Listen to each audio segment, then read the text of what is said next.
Bonjour, bienvenue dans la série sur la physique des particules. Alors d'abord un petit rappel. Dans l'expression de d sigma, nous avons utilisé les petites, les mesures sur les impulsions. Alors rappelons que la mesure invariante de Lorentz pour des bosons est donnée par dp tilde est égal à d cube p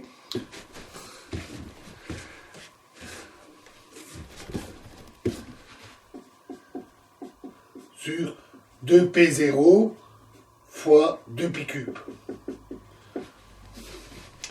Et on suppose que les états sont évidemment normalisés avec P' est égal à 2p0 2p cube fois delta P' moins P.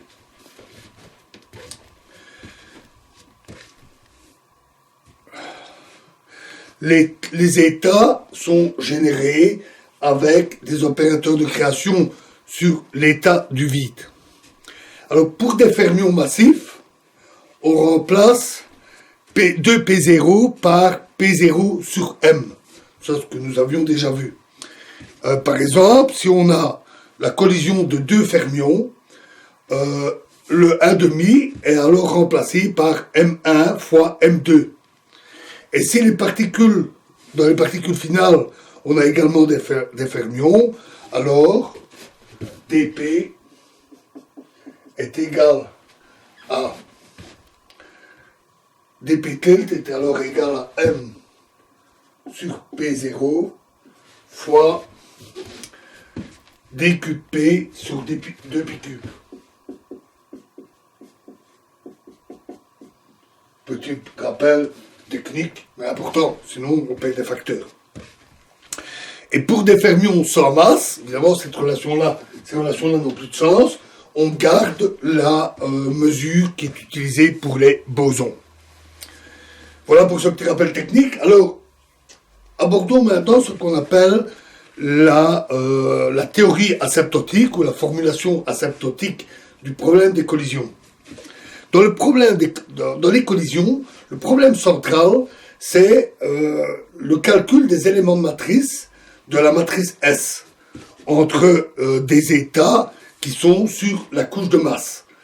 Donc, c'est le principe même de la théorie est de calculer ces éléments de matrice. La théorie lagrangienne, nous l'avons vu avec le cas des champs externes, nous donne des outils, des algorithmes pour calculer tous les éléments nécessaires, comme on a vu. Ensuite, la dynamique locale permet de scruter en détail la matrice S et de l'exprimer comme une fonction, en termes de quantités plus élémentaires qui sont exprimées par les fonctions de Green. Nous avons vu cela et ça s'applique toujours ici. Alors, pour rester simple au départ, on va se mettre dans le cadre théorique d'un champ scalaire en auto-interaction. C'est le plus simple qu'on puisse faire et on généralisera plus tard au cas de l'électrodynamique où on a des électrons, des photons, où les choses sont un peu différentes, mais la seule chose qui change dans ces cas-là, c'est la cinématique. On a des indices de Lorentz, des indices de Dirac, on a des facteurs, bosons, fermions, etc. Mais la logique du raisonnement reste totalement inchangée. Donc on verra cette généralisation peu après. Donc au départ, on a un espace de Fock qui est généré à partir du vide unique, par les champs phi-in, les champs libres. Puis après ça, la dynamique se met en place avec la collision, diffusion, création de particules, etc. Et si on était dans le meilleur des mondes, toutes les quantités physiques pourraient s'exprimer comme des fonctions des champs libres phi-in. En particulier, le champ d'interaction phi de x devrait pouvoir s'exprimer comme à partir des champs phi in. Donc intuitivement, on a une certaine limite quand t tend vers moins l'infini de phi de x égale phi in. Donc, loin dans le passé, en remontant le passé, les champs d'interaction tendent vers le champ libre phi in. Par exemple, les termes de couplage sont, on peut imaginer que les termes de couplage, donc entre les différentes particules, sont multipliés par une certaine fonction de coupure qui agit de manière adiabatique, c'est-à-dire sans échange d'énergie avec l'extérieur, qui multiplie les termes de couplage de façon à ce que la fonction de coupure soit égale à 1 pendant la dynamique et tende vers 0 quand le temps tend vers l'infini, moins l'infini ou plus l'infini. On part et on arrive avec des champs libres au final. Les quantités physiques, après tous les calculs, sont les résultats qu'on obtient au final quand on enlève la fonction de coupure.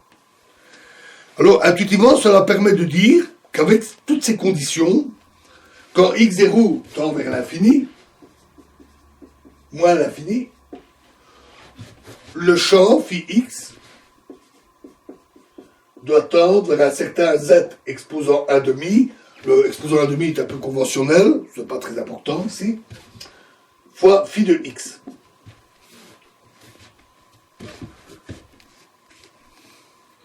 Alors, les questions qui se posent, c'est d'abord, quelle est la signification de ce facteur z exposant 1,5 ? À quoi sert-il ? Quel est son sens physique ? Et dans quel sens mathématique peut-on prendre cette limite ? Les limites, en mathématiques, ont différentes formes. Il y a des limites faibles, des limites fortes, dépendent des convergences, de beaucoup d'aspects mathématiques. Donc dans quel sens peut-on prendre cette limite ? Alors d'abord, z est dû à la normalisation des états. On utilise des relations de commutation à temps égal et les états générés à partir du vide par phi in. Et ces générations d'états donnent des états à une particule.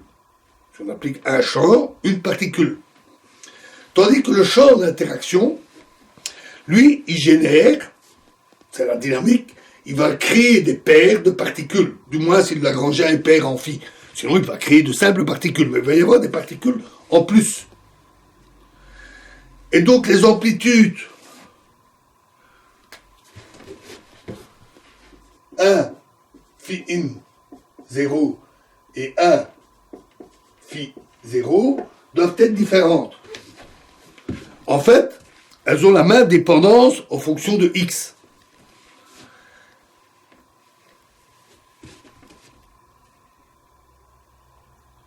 C'est juste une question de cinématique. Et z exposant 1,5 tient compte du fait que le contenu de phi x n'est pas entièrement décrit par 1 phi 0, parce qu'on a d'autres états à 2, 3, 4 particules qui peuvent apparaître.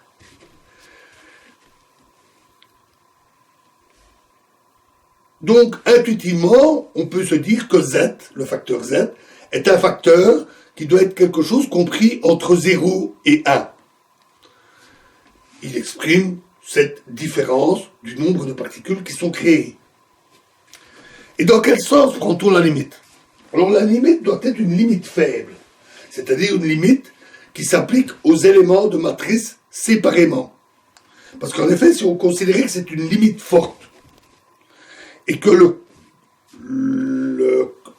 le champ était pris, la limite était prise dans un sens fort. Dans ce cas-là, on en dirait que le champ phi, les commutateurs des champs phi seraient, au z près, le même commutateur que ceux des champs libres. Les conditions de normalisation impliqueraient que z égale 1, et il ne faudrait pas longtemps pour dire que phi, c'est phi in, que le champ d'interaction est le champ libre. Il n'y a plus d'interaction. Donc forcément, ça ne peut pas être une limite forte. Ça peut être qu'une limite appliquée aux éléments de matrice, au mieux. Et ça montre aussi que cette idée de conditions adiabatiques, de fonctions de coupure et de limite, ça doit être manié avec précaution. Il faut être prudent. Voilà. Et nous continuerons l'analyse de cette approche asymptotique dans la prochaine vidéo. Je vous remercie.